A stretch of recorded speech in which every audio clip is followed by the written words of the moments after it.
नमस्कार दोस्तों, न्यूज डंका में आप सभी का स्वागत है। झारखंड में सियासी गामागामी तो है ही, साथ ही यहाँ पर तुष्टीकरण का भी मामला एक के बाद एक सामने आ रहा है। कुछ माह पहले यहाँ के स्कूलों में मुस्लिम बहुल इलाकों में रविवार के बजाय शुक्रवार को छुट्टी दी जाती थी, साथ ही प्रार्थना बदल दिया गया था। इस मामले की जब खबर मीडिया में आई तो जाकर हेमंत सोरेन नींद से जागी। इतना ही नहीं, यहाँ गिरिडीह जिले में हिंदू समुदाय को अपना घर बेचने के लिए मजबूर किया गया। यहाँ लोगों का आरोप था कि एक विशेष समुदाय के लोग हिंदू समुदाय को इतना मजबूर कर दिया कि 150 हिंदुओं ने अपने घर के आगे मकान बिकाऊ का पोस्टर लगा दिया, जबकि पलामू जिले में विशेष समुदाय ने 50 दलितों के घर को तोड़ दिए और उन्हें गांव से निकाल दिया। वहीं दुमका में पेट्रोल डालकर जिंदा जलाई गई आदिवासी लड़की अंकिता सिंह की मौत का मामला ठंडा भी नहीं हुआ था कि एक और आदिवासी नाबालिग लड़की की संदिग्ध मौत का मामला सामने आया है। मरने वाली किशोरी की उम्र 14 साल के आसपास है और बताया जा रहा है कि वह 4 माह से गर्भवती थी। ऐसे में सवाल उठ रहा है कि आखिर झारखंड की सोरेन सरकार कर क्या रही है। इस मामले में बीजेपी ने आरोप लगाया है कि राज्य की कानून व्यवस्था बिगड़ गई है। किशोरी के मारे जाने के बाद युवक को गिरफ्तार कर लिया गया है। तो आज हम इन घटनाओं के बारे में सिलसिलेवार जानने की कोशिश करेंगे। पहले हम शुरू करते हैं उस नाबालिग लड़की की जिसका मामला इस शनिवार को सामने आया। यह घटना दुमका शहर से सटे श्री अमड़ा गांव की है। शनिवार को एक 14 वर्षीय आदिवासी किशोरी का शव पेड़ से लटका मिला। शनिवार को तड़के जब लोग मॉर्निंग वॉक को निकले तो इस नाबालिग का शव एक रस्सी से लटका एक पेड़ पर मिला। लोगों ने इसकी सूचना पुलिस को दी। पुलिस मौके पर पहुंचकर छानबीन में जुट गई। पुलिस ने शव को अपने कब्जे में लेकर पोस्टमार्टम के लिए भेज दिया। नाबालिग किशोरी की पहचान बड़ी मुश्किल से हो सकी। बताया जा रहा है कि किशोरी जामा में अपने मौसा मौसी के यहाँ रह रही थी। खबरों में कहा गया है कि मृतक किशोरी 4 माह की गर्भवती थी। पुलिस ने इस मामले में अरमान नामक युवक को गिरफ्तार किया है।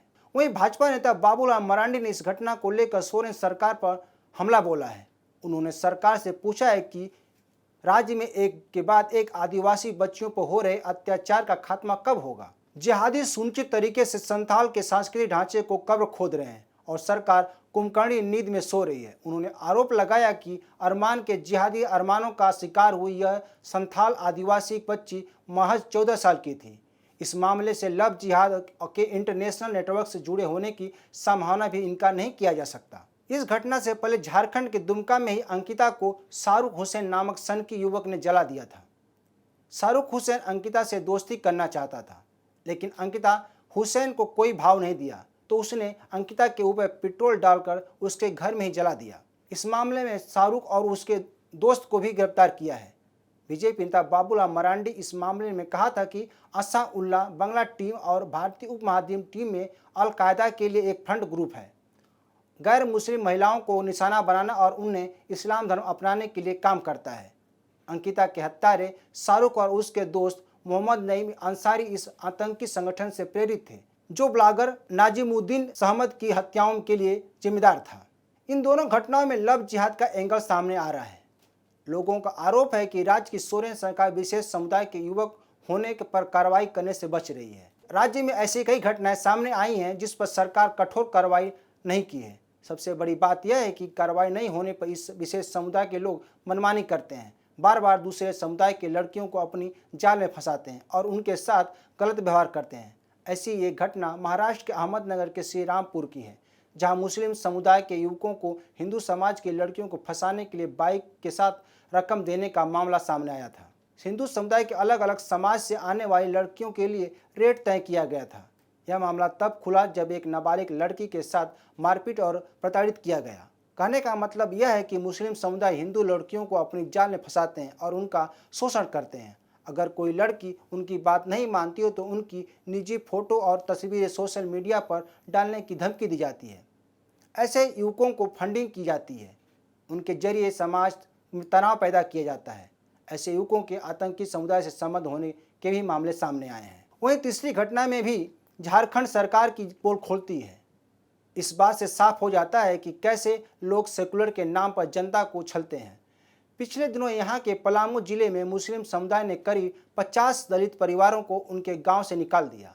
बताया जा रहा है कि ये दलित यहाँ 4 दशक से रह रहे थे।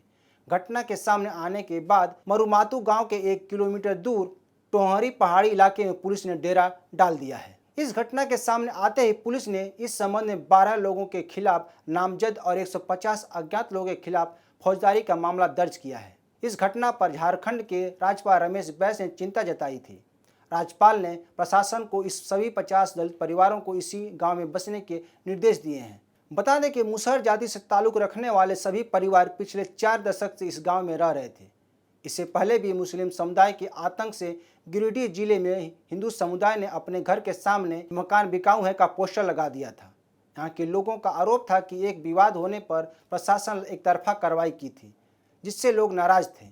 यहाँ 150 हिंदू अपने घर के आगे मकान बिकाऊ है का पोस्टर लगाए थे। झारखंड में मुस्लिम समुदाय के हौसले कितने बुलंद है, यह कहने की बात नहीं है, यह सामने दिख रहा है। एक सप्ताह में 2 नाबालिग लड़कियों की हत्या कर दी गई है। ऐसी घटनाएं अचानक नहीं होती। अगर हम दुमका में धर्म के आधार पर जनसंख्या देखें तो यहाँ 79% हिंदू हैं, जबकि मुस्लिम की संख्या 8% है। वहीं गिरिडीह का बात करें तो 75% हिंदू हैं, जबकि 20% मुस्लिम हैं। बावजूद इसके मुस्लिम समुदाय की मनमानी करना संदेह के घेरे में है। इस घटना के 2 माह हो गए हैं। यहाँ के गढ़वा जिले के कोरवाडीह में स्थित उत्क्रमित विद्यालय में छात्रों को हाथ जोड़कर प्रार्थना करना बंद करा दिया गया था। वहाँ मुस्लिमों की आबादी 75% होने की वजह से ऐसा किया गया था। मुस्लिमों ने यहाँ के सरकारी स्कूल में हाथ जोड़कर प्रार्थना को बंद करवा दिए थे। इतना ही नहीं, प्रार्थना में भी बदलाव किया गया था। साथ ही यहाँ के रविवार की जगह शुक्रवार को छुट्टी दी जाती थी। ऐसा ही जमताड़ा में होता था। लगभग यहाँ 100 से अधिक स्कूलों में रविवार के बजाय शुक्रवार को साप्ताहिक छुट्टी दी जाती थी। यह सब 1 से 1.5 साल से चल रहा था, लेकिन शिक्षा विभाग के आला अधिकारी इससे अनजान थे। तो दोस्तों, आज के लिए बस इतना ही। यह वीडियो अच्छे लगे तो शेयर, लाइक और कमेंट जरूर करें। ताज़ा खबरों के लिए न्यूज़ डंका ऐप को डाउनलोड करें। हमारे यूट्यूब चैनल को सब्सक्राइब करें। धन्यवाद।